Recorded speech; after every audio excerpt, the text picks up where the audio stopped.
Hello, everybody, and welcome back. As you could tell by the title of the video, Christian Pulisic has landed in Milan, and obviously, we're going to get into that. Other moves made by Milan since Matt has been gone, and potential moves that will happen. But first of all, Matt, hello. New era hat you just mentioned to me before we started recording. It came in. How do you like it? How have you been? Um, First off, been awesome. I will say that some of the moves that we have recently made, I know we're not really done with the market, but I'm kind of trending in a positive direction here. So I've been good on Yeah. that front. And yeah, the hat's awesome. I definitely recommend it. It's not kind of structured like a dad cap on top, but it has the dad cap feel and look. Mm-hmm. So definitely recommend snagging a new era. I know you did a video with Sempre Milan on like some of the things that you Some of like, the and the other bucket like hat. concepts. The bucket Yeah. hat looked good. Some of the other colors and the concepts that popped up were from. I think actually showed it on here once.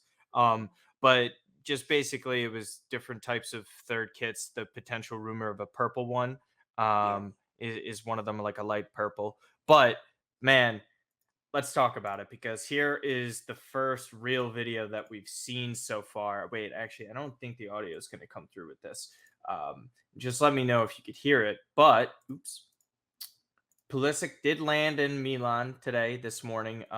He had his flight from the U.S. Comes over here, and let me know if you guys could hear this. If not, no big deal. AC Milan supporters, Christian Pulisic. I've just arrived in Milan. So excited to be here, and yeah, can't He's wait to so see what. American, man. Like he's just Yeah. there's different types. Everybody just has their perception of like what they would sound like and all that. There's a lot of memes out there of him like in a surfer accent, like he's from Cali when he's just from Hershey, Pennsylvania. But yeah, just on the basic principle as us as Italian Americans is we have a very unique perspective, Mhm. especially Milan American fans as well. It's not even just tied to that. Just Torgrud and Maddie off the top of my head, but this signing right here is so unique. Oguchi Onyewu and obviously Serginho Dest were a little bit different. They were like smaller time moves. This is the guy. This is the guy. There's no one bigger Yeah. than Christian Pulisic in U.S. soccer right now, especially on the men's side of things. So overall, your thoughts on the amount that it costs to get him with 1 year left on his deal? He's going to be signing on through 2027. There is some stuff on his kit as well. I'll throw that up on the screen as you're talking. But overall sentiments with the move, positionally, he's likely to play as the number 10. So kind of just give me your whole lowdown on all of that. So initially, when the links kind of came up, I was not so much skeptical about it, in the sense that I doubted the quality of the player. I know we've talked about this. I've tweeted about it, and then even in previous videos when we were linked. I think of the Yunus Musa one. It's never been a matter of the quality, but I've always looked at the way our budget was set up for the summer, the needs we had in the attack, and ultimately how much other holes we had to fill. I was a bit skeptical on the numbers being thrown around, but I think Yeah. the more I kind of got the kind of grasp on the benefits from a marketing standpoint, the branding standpoint, and overall the positional versatility of the player, I like the move quite a bit. I know people are going to look at the fee and say, well, we have other needs, and this is a player that had 1 year left on his contract. But as of right now, I think I am warming up to the move. I've always been a fan of the player. When he was at Dortmund, when he was at Chelsea, I really always rooted for him from afar. Obviously, we're Milan guys, so we don't really maybe dabble too much into those two teams. But I'm warming up to it, and I'm excited. As an Italian American, someone who follows the men's national team, it is exciting to see the crown jewel, if I'm being honest, of Yeah. American soccer over the past how many years, maybe in the Forever. Forever. federation's history, right? Ever. Yeah. This is a player that has played at the highest level. He's played in the Champions League. He's won the Champions League. He scored crucial goals in that Champions League.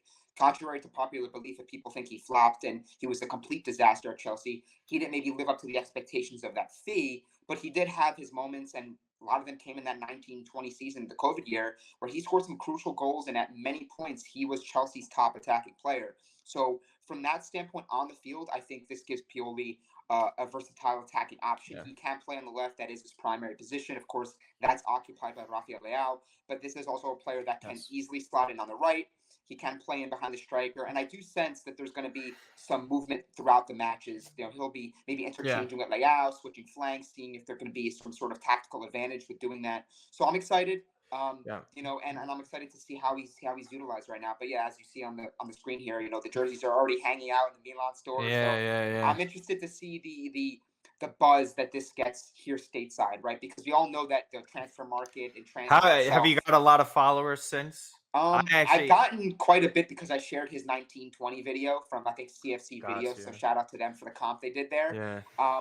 But yeah, I mean, waking up this morning, I was like, okay, today's the day. I saw the post Yes. and I was like, okay, cool. This is pretty cool to see. Like, to see this materialize and see the player that people Yeah. have crowned as Captain America be playing for AC Milan.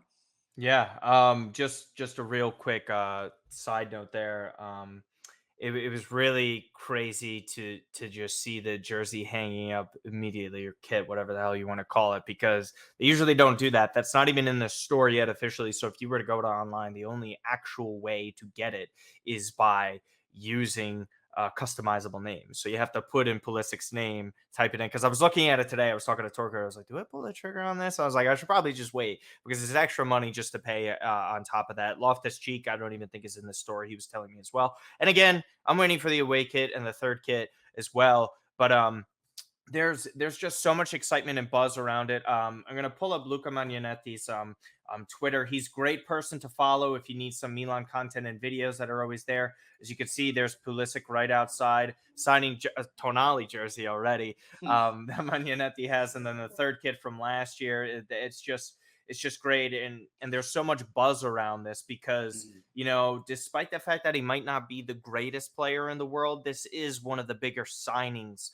for sure in Milan recent history in terms of just overall who the guy is, especially in this market over here in the United States. I did get a good amount of followers. I think people just randomly found me out of nowhere, and I think I tagged you and a few other accounts in one tweet about that. So just this is just for the perspective side of things of how many more people are now interested in following this team. And again, we'll kind of see the direction that this moves in, because I think there's still a lot more stuff to happen in this market, as we were already alluding to. We'll see how that goes overall in general. Number 11, I mean, is better than him taking number 22, in my opinion. That's just because how I personally feel about Kaká. And better than taking number 10. I think the number 10 would have been. I mean, obviously that's. Well, he can anyways because Rafael Leao. But I'm saying if that was something that was to happen, I think everyone's gonna say it's Ibrahimovic, but I'm like, you know what, 11. I mean, they gave the number 10. They gave the number 10 to far worse players. I after Sador left. Yeah, I think 11 is great. And I honestly, I know in previous videos when they sold Tonali, I was like, in the heat of the moment and emotional, I was like, I'm done buying jerseys. Yeah. But I think you said it on the channel. Jerry, Moncada, and Furlani, they kind of roped me in with this one, so there's a good chance I will be buying this. But all jokes aside on that too, I think we have to talk about the commercial upside with a move like this, right? Because I think everyone's going to talk about the performance on the pitch and ultimately what we can expect, and that's absolutely valid and that's super important. That's first and foremost in anything, right? But I think at the end of the day, we all have to be kind of on the same page and really understanding with the landscape of the sport is. And when you acquire a player like this and other players, you have to look at how much he can benefit you off the field, right? Like globally, marketing, branding, how much can this player impact the commercial side? And I think when you look at the vision and direction of what we're potentially heading with this project as being, again, continuing on that very young path, but also having its sort of American DNA in the squad with potentially some other upcoming signings that are American, which we will, I'm assuming, chat a little bit about. Tour coming up very soon as well. He's a Puma athlete. He's got a big Puma contract. I think he actually, and I don't know if you guys saw this, he did a complex sneaker video. He was in Miami and he talked about his boots and stuff. So go check that out as well. But you have a Puma athlete, you have a player that's captained a very exciting U.S. men's national team. And to your point, Martino, you mentioned, there's a lot of buzz around the player and the signing, but this is also a player that's essentially been the face of this sort of hopeful revival of the U.S. men's national team that has a lot of talent, has a lot of upside promise, and there's a lot of expectations going forward about what this men's national team can do. And if Pulisic is thriving for AC Milan in the Champions League and he's really showing out and he's playing at a very high level, that's going to be such a huge bump for us from a commercial standpoint, both stateside in the U.S., but also globally, that, Americans can succeed in Serie A, because that's also been a Yes. bit of a Yes. perception about, Yes. how can they It's hack just into different leagues? Bundesliga half Yeah. the majority of the time. Everyone's just like, you have to go there. I mean, there's been But success even in Holland as but well. Like, even some of the yeah. uncertainty surrounding some of the other men's U.S. men's national team players, like Brendan Aronson, Tyler Adams, McKennie. Like, there's some good players, but make no mistake about it, Pulisic is the face of U.S. soccer. He thrives at AC Timothy Milan Weah in a key now. role. There's a really lot to like about this signing, both off the field and on the field, if it does go well. Yeah, and Timothy Weah as well. I thought Michael Bradley was so underrated in Serie A. Underrated, but at the time of that move, like, he's not. Let's be No, real, he wasn't the attacking marquee players, guy, but he was attacking one of the. players are always going to get that. I thought he was a better You know, player than a certain few Chievo other and Roma. guys. He was pretty solid. He was a I pretty thought he was dependable good at player. Kiev. I thought he was better than quite a few other players Yeah. from the U.S., but I'll bite my tongue on that. But moving on to some of the other news, that if you're interested in Milan, bright young talent that we've kind of been following for a while, Charr has renewed his contract with Milan through June 2028. I thought this was pretty big and telling, of the direction that Milan value their youngsters under this new ownership, where we get them these professional deals promoted from the Primavera squad. We know that he was already a professional debut at the age of 16 with Parma. We saw that in Coppa Italia, and especially when they were back or in the bigger competitions. They signed him. He's been playing with the Primavera. The club plans to bring him up to the first team, is according to Matteo Moretto. So with that, I think that's positive news. We know he primarily plays on the left side. I think he's super talented. But for me, with this situation and a player like this and the way Milan have been handling some of these younger players, I understand you want to develop your Primavera. This guy's a professional already. Get him professional minutes against professional players. I'm tired of this, teenage kind of like formula where we're having these guys just feed off and feast against these lower sides. And even then, the Primavera doesn't do that great in the Serie A side of things in terms of the league. So to kind of have this, I think it's nice to have him up with the first team, but what's his real plan? Like, what's the idea here? Is he getting first team minutes? Is it just Coppa Italia? Is it just getting assimilated with the first team? I think there's a lot of question marks from me behind this move. But all in all, I think he got the promises that he wanted because he signed on for another 5 years. What is your overall vibe and view of him?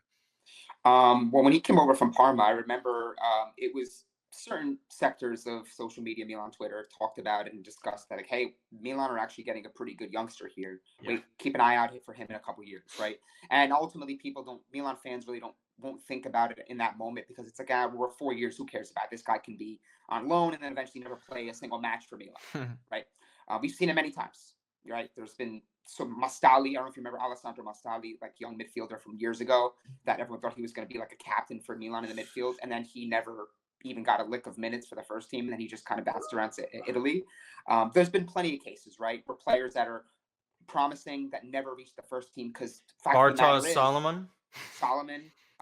But he wasn't even like an academy I know. guy. He was just a Raiola signing and a center back. The Giacomo Berettas of the world, players you envision being like, this guy's going to be a first teamer. He's going to be a starter for us. Like, whatever. Simic, yeah. So there's been so many different cases, more negatives than positives, coming from the Primavera lately. But I think ultimately, with the way I look at Charr, committing to another 5 years with the club, I think it's a clear indication that there's going to be hopeful injection of that youth presence in this team. Because when you get rid of Tonali, Gigio walks. Gabbia could potentially be sold to Genoa. Colombo on a loan. So you need to have, at the same time, I understand that you want to play the best players you can and you want to have the best squad regardless of where they're from. But you still have to have a little bit of that homegrown DNA, more so for the fact that it gives your team an identity that shows that you can usher along young players through your system, and it kind of speaks to the strength of the system, right? Yeah. But also, you want to be able to be a little bit self-sustainable in a sense that if, let's say you did sell an attacking player, or, hey, Leao did move on in 2 to 3 years, you could have a guy that, hey, we maybe have someone waiting in the wings that we can put into this team that can make a real impact without having to go to the market and spend 30, 40, 50 million on an attacking player. So I think Milan still needs to keep that in mind with the way they build and structure this squad and this project going forward, is to see a little bit more promotion from the youth team. I know Kamada is a guy that you love, like we always talk about him. I know you tweet about his videos, and Scout Calcio Just had does a a lot of. nice Adidas ad yesterday, his first one. Yeah, so this is probably one of he's got what, hundreds of goals. You have the numbers better than I do, Oh, but Camarda, yeah, I mean, Camarda, you want to see his these numbers speak. players, eventually get into the first team and make a real impact. So from that sense, I'm excited to see if Chaka Traore could get some burn this year. I mean, we know there's going to be a lot more Mhm. competition in the attack, but I think at the end of the day, committing to a 5-year deal, I think there's an indication that he's probably going to start getting some better looks. The assimilation with the squad, yes, understanding what it means to be like a true professional at AC Milan, training at Milanello with the first team. I think those things are going to be very important for his growth. And then hopefully, within the year, we start to see at least a little bit of minutes, maybe his debut, and we kind of get a glimpse of what he could bring.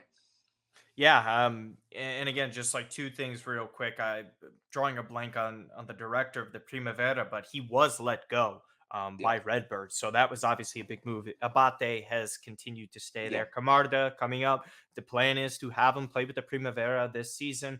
Quite a few players have moved out. But yeah, let's talk about some of the moves that have happened so far or might potentially happen, and we'll kind of do rapid fire here. We'll start with this. CDK rumors have been floating around about there that Milan will entertain offers. There's obligations to buy. There's been Mhm. loan spells kind of brought up by certain fans, which I don't agree with a dry loan at all. I don't see how that benefits either side. Um, and again, at the same time, it's all about what Milan need. Where does CDK fit in all this? I don't think he naturally fits in as the number 10 anymore. We kind of saw it last year. Pioli doesn't fully trust him, and especially if Pulisic is going to be there, he doesn't really have a spot in that formation as well. He's not going to be starting up top as a striker because they've been interested in looking at other strikers, whether it's Taremi or Murata, and then again on the right side, whether it's Ikasan or what's his name, Chukwueze. Chukwueze Yeah. as well. So there's so many different players that they're looking at in these positions, none of which has been said that CDK would be the starter in these spots. Because if Milan is spending money, at least over 20 million on some of these players, that would point to Luca all Romero signals too. that They Luca brought in. Romero as well. Like that points to the signal that they don't value him and view him fitting in this picture in the long term. And again, going back to last summer when Maldini and Masada, why they were let go. Well, Maldini's side of things, Masada decided not to return, but it's semantics. But at the same time, they chose not to go off of them because they didn't like what went down. Pioli doesn't fully trust him. James Horncastle was kind of alluding to this Mhm. again on the Sempre Milan podcast. Ali and Torgru did a fantastic job. He was talking about there needs to be trust from Pioli's side of things. There wasn't that kind of trust there, but also he wasn't playing great. So to me is you take this big risk. I'm okay if they want to stick with him and they give him a proper chance in a solidified position. To me, I don't think they're going to do that because I don't see that happening with the way their links are and how everything has been playing out. Or you just cut your losses and kind of do what you did with Piontek and Lucas Paqueta, where you have to sit there and say, okay, what are the odds that he does worse this coming season? If he does worse this coming season or just as poorly, then we're going to even lose more value on him. And if you lose more value, Milan are, again, we say this all the time, not in a position in which they could afford this financially. But if they're able to recoup anywhere between 25 to 30 million, tack on a resale percentage potentially with him, then you kind of get more funds in the transfer market to go for a striker, to push further for a right winger that you would want, or even a defensive midfielder that we all are begging for. Um, to me, I know you've brought this up as well. You've said this even months ago. You would consider selling him. Are you still kind of on that wave, especially if an offer from Premier League or Bundesliga comes in? Because that's what Di Marzio is saying that those offers have been from there. It really depends on the offer, right? I mean, and it depends on the structure of any sort of potential deal, right? Where I'm not of the belief that we should be loaning this guy out, loan with option, because then if he goes somewhere and flops, then we're back at square one with a player that's still on the decline, and to your point, we're sitting with a player that's depreciating. So then Yeah. you try to, two down years. It's hard to rationalize any buyer saying we're not giving you anything close to what you paid. We're going to have to take Yep. 18 million plus bonuses maybe, or a loan with option to buy or obligation to buy, whatever. So I think in that sense, you either have to pull a Paqueta or a Piontek, where I think Milan bought Piontek for I think 35 million Correct, from and then Genoa. sold him to Hertha Berlin for like 27 to 28 quickly. They were like, all right, this is not working, pull Yeah. the plug, sell. Uh, And I think that's where I feel the club is at now, based on who they're trying to bring in, how much they're trying to spend on this attack. Because you don't spend 20 million plus on Christian Pulisic to be a reserve player or a bench player, and a guy that comes off the bench and occasionally starts. He's Yeah. going to start. He's going to be a starter, whether it be in a 4-3-3, whether it be in a 4-2-3-1, as a 10, as a winger. He's going to start, right? That's established. So that leaves essentially one other spot. And to your point, if it's Isaacson or Chukwueze, you got Romero in there already, so you signed him on a deal. Not saying he's going to start, but he's going to get minutes, right? So I'm more of the belief that if you can fill out the roster and you can address the needs that you have to fill in the midfield and left back, Ballatore gets sold potentially to Bologna, then I would be fine keeping him, because I would like the fact that, hey, you know what, CDK, we brought you in, we gave you some decent minutes last year. Now you have more competition. Like, this is year 2, you got to compete for minutes, because there's going to be players that are going to win minutes over you.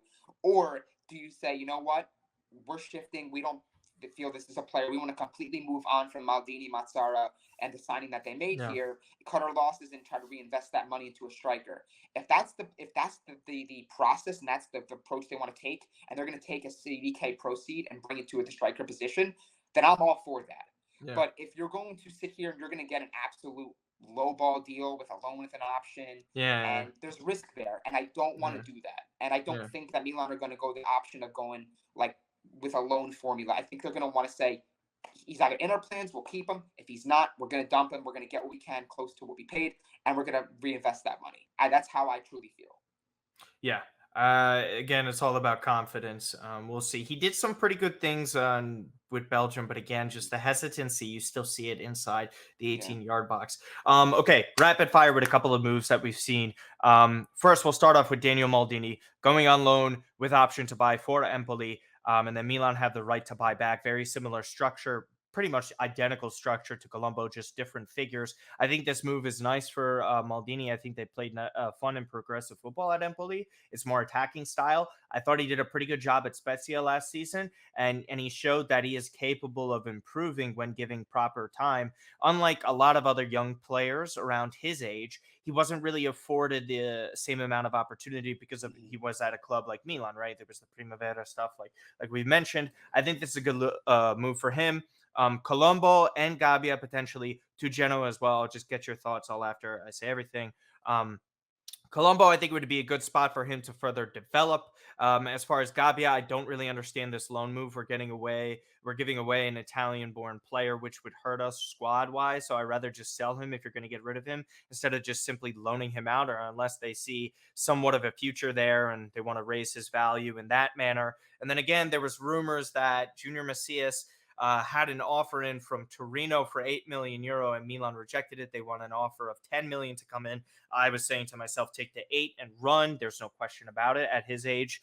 And then once again, there's just been other potential loan offers for other players, and Ballatore going to Bologna as well. So what has been your overall opinion of those smaller types of moves? Rebic and Origi reportedly denying offers from Saudi Arabia, which had rightfully angered a lot of fans, because I think you mentioned it with Rebic. If fiscally it's the issue, then why doesn't he go over there and accept it, as opposed to not taking deals elsewhere within Europe where he doesn't want to take a pay cut? Like, if it's a fiscal issue, why is he staying at Milan if he could go get more money in Saudi Arabia? Like, none of it makes sense, but that is the Ante Rebic experience at the end of the day. That pretty much sums it up. But yeah, all these moves for a lot of players, low cost deals. What do you think? I like the Maldini loan to Empoli. He stays in Serie A, which is important for him, regardless if we think he's capable of being a player that makes an impact at Milan at any point in his career. My guess is probably not. But at the end of the day, like, if we could see one of our own youth graduates in the Maldini namesake, make an impact as a professional in Italy, I think that'd be pretty awesome to see. So I'm fine with that. And then again, provided he plays well and he's a player that does make some big growth this year, Milan do have that option, like they did with Colombo at Lecce, to repurchase him back at a small nominal fee. So I'm fine with that. He wasn't going to play for us. And the Gabbia situation to your point, is very interesting. I think we obviously do need him for the UEFA requirements when we submit our squad. And also just the fact that you want to have some Italians in there. And again, he's a 23-year-old central defender. So that means if we do loan him out, we don't get the capital gains that we want from a homegrown player, but at Yeah, the same time, we're exactly. still short another central defender, and that leaves us really with Tomori and Kjaer and Ciao. Kalu Chow, and it's like, okay, we still need two defenders, Well, central defenders now. Kalulu, just a side point really quick, just to on the center Yeah, back note. Pioli did say in his press conference that Kalulu, it was confusing for him last season because he didn't specify in a position. He was a sort of right yeah, back at times and like center a back. hybrid But he player. said, Yeah. but he said he is a center back. He is going to play center back. Okay. So there is faith there for Kalulu to do that. But also, I agree with you again. That's more of a depth thing. Let's see if they bring up Kubis. I'm not fully convinced on that. I think there potentially could be another move elsewhere. And then again, Balotore as well. Left back situation. They need another left back. Again, that's another spot that they need to improve on because Balotore wants to start. There's offers from France. There was offer from Bologna as well. They're trying to convince him. And then Tijani Reiners. Just really quick towards the end of it. They were taking 24 hours to reflect on the latest offer, AC Alkmaar. So I guess we should be expecting an acceptance later today. Nicolas Guerra says it's moving towards that. Fabrizio Romano pretty much saying the same thing. Fee around 23 million. Again, this would add to Milan's midfield. Something you like. I mean, he's not as young as some of these other profiles because some people are kind of turned off by the idea of a 24-year-old joining Milan at this point in time where he was just playing in Holland. To me, I think that's always kind of silly to kind of go off of that. But what is your thought? This isn't a 27, 28-year-old player though. Also You know what play I'm in saying? Europa League too. Like Yeah, he has like yeah. I mean, experience. look, I have my reservations and doubts right now. Everything that everyone naturally is going to look and say 23 to 24 million for a player that was playing in the Dutch league. Does this have CDK 2.0 written all over for us? Knowing the fact that we do need to crucially fill this midfield with quality players and players that can not only do the job and fill the role of Tonali, but also Benacer for a large part of the season, with him being out until early 2024. So Yeah. there's always that concern there. One thing I do know is I'm not paying the money. You're not paying the money. Maybe Nope. by you buying a jersey or a cap like this one, maybe we're kind of contributing a little bit.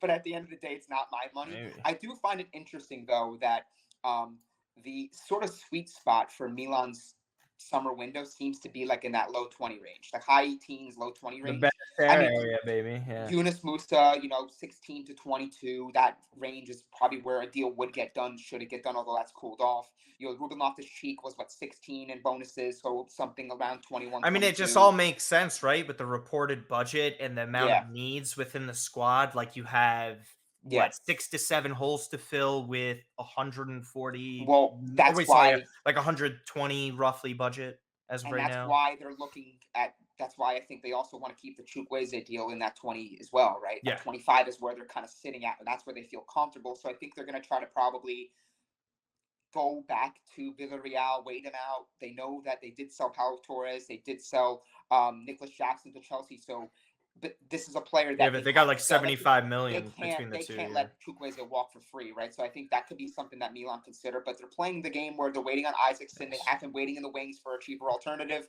So we'll wait and see. And also Singo. Singo is a player that I would love to have at Milan too. I don't know if that deal is going to get done. I think Urbano Cairo is going to be playing hardball with us and not going to give us a discount on that. Maybe we'll So- see something with Macias involved in that. I hope. Take the 8 million with Singo in the deal, and I find just lastly on the last player to discuss, I find the Yassine Adli discourse very interesting lately. And the news Yeah. cooled off significantly. I think he stays. There We need depth in that midfield. Yeah, We need another yeah, player. yeah, you know what? But I'm gonna say something that is, then what the fuck were we doing last year? What were we doing I don't last know. year with him? I don't know, like it just Are you a conspiracy? I'm sorry guy? to Are you curse, I'm thinking sorry to that- get angry, but like what was the point? Then what I was think the point of if that? if you're a conspiracy theorist and you think that maybe Pioli was doing this to kind of spite Maldini Mazzara's market, who knows? Because he didn't play CDK much. Yeah, and yeah, I was a Moncada and a Maldini guy through and through. We've seen the reports. It wasn't just a Maldini guy, although he got the deal done. It was someone that Moncada has liked for a couple years now. They brought him in, didn't really get, in my view, And then the rumors of the 4-3-3 fit him and his play Yassine style Adli, better. We paid a year early to get him in, loaned him to Bordeaux, and then we brought him in, and everyone was like, "This player looks really good in preseason. He's going to play a key role for us," and didn't get a lick on the field. So I don't know if that's the case, but I'm looking at just where the midfield is. I think that there is a possibility that Pioli does keep him, and if he absolutely gets no burn in this team, he gets no minutes, then he's obviously a shoo-in to get loaned out in January. That's kind of how I feel, because when you have Benacer Hate the way out, that's you just have Bakayoko who left. You really have, and then you have Bronx Ruben. left as well. Yeah. You need 6 midfielders. It's as of right now it would be the 4 midfielders. Correct me if I'm wrong. It's Pobega, it Krunic. is Krunic, it is Loftus-Cheek, and then it would be Adley. Am So I you missing could another midfielder at this point? I they don't think will I be. am. There's been rumors of Dominguez. There's been rumors of Which would be a Martino pretty Luis. solid It's kind of signing. cooled So off. So I think a lot of those other names, though, are contingent. This is my final point. A lot of those yeah. names are contingent on whether or not they can get some of these deals done and expedited quicker. Because right now, I will say that I do think that the Milan management has done a pretty good job, of putting out the fires of the Tonali outrage and the Maldini sacking, and the players that they brought in and are rumored to and tightly rumored to be Mhm. working on. I'm liking, right? I do still want Chukwueze. I think that would be like the real big impact player that would kind of show that, wow, Milan really had a strong market. So I think they do need to get him. But the Yeah. way that Milan goes about selling players, I think is ultimately going to dictate whether they get that one extra player like a Dominguez or someone of that type of ilk and that impact to round out the squad later in the market. But I think as of right now, if they can't move those guys that we mentioned, Salamakers too is a possible candidate. I've seen I reports think that he's staying. Yeah. I don't know. I think he's a Pioli guy, so I think he'll stay. But I think that Milan has to do a lot of work on the sell side if they're going to fill out the rest of this roster and make it as complete as possible for the season. Which I think they'll actually be capable of it. I haven't disliked I disliked Tonali leaving because of Of what the course. Of situation was. course. Yeah. But if you're looking at it objectively, like price wise, they got a great price. Yeah. And on top of it, these other moves of Exodus have been pretty good. They're not like I don't think it's anything outlandish. They're trying to keep the key players for the most part. We'll see. Midfield is the number one priority. We'll see what happens. A striker, right wing. Follow Matt everywhere at Matt_Santangelo, AC Milan Bros that he does with his brother Nick. Follow me everywhere at Martino Puccio, Sempre Milan. We just had some big following accomplishments, 15,000 followers on Instagram now. Just hit 8,000 subs on YouTube as well. So it's been big and a huge boost over here as well. Thank you guys so much. Please watch the entire video if you're able to do so. Yeah. Like the video, subscribe, comment, give us your thoughts on this deal. Give us your thoughts on some of the players that you want to leave or some of the players that you want coming in. Let us know and some of the prices as well, because we're doing great. We really appreciate all the support you guys have given us. It's actually way more than we ever thought would happen, especially this soon with what we've been doing. Maybe it's the Canva thumbnails. Who the hell knows? Also, too, one last thing. Display. Shout out to Display Pro. You guys can see in the back, I got Ronaldinho. I got Kaká better than Kevin De Bruyne. I know that was a topic on Twitter. I'm not going to let that one slide. Kaká's my guy. So big shout out to Display Pro. Steve Moore is a Lazio fan, but despite the difference of allegiance here, he does a great job with promoting content for Lazio. Him and Sean McIntosh as well. He's the one that I kind of went out to for Display Pro, and it's a great, easy way for you to display your jersey. So go make sure to check out Display Pro. And again, shout out to them for and you got Tonali over there too. So I have mine. Yeah. So Steve keeps on bugging me about hanging it up. Okay. I was just like, I need to move this whiteboard first. I thought that was that in the case before the sale? No, imagine. No, that would just been, first of all, it would have been very nice because it's an authentic away Milan jersey. Yeah. It would have been way too kind of Steven, but no, yeah. Get yours. This is a large, by the way. So if you want to get the full jersey on here, it really varies in the sizes that you have. But this one, it's great. It's magnetized on the back. So you can kind of see how that works if you're interested in that sort of thing. And then you just hang it up as so, which is what I will be doing soon. Other than that, Pulisic officially going to be announced tomorrow. Very exciting times. And then the U.S. tour kicks off, Los Angeles and Las Vegas. For the two cities that Milan will be playing their preseason matches in. I think it's like Madrid, Barcelona, and I think Juve is in Vegas. So big news all around. Very excited. And again, if you're a U.S. men's national team fan, welcome on board. We're going to teach you everything that we know about Milan, and hopefully it's a great experience for everybody involved. Other than that, thank you. See you next time.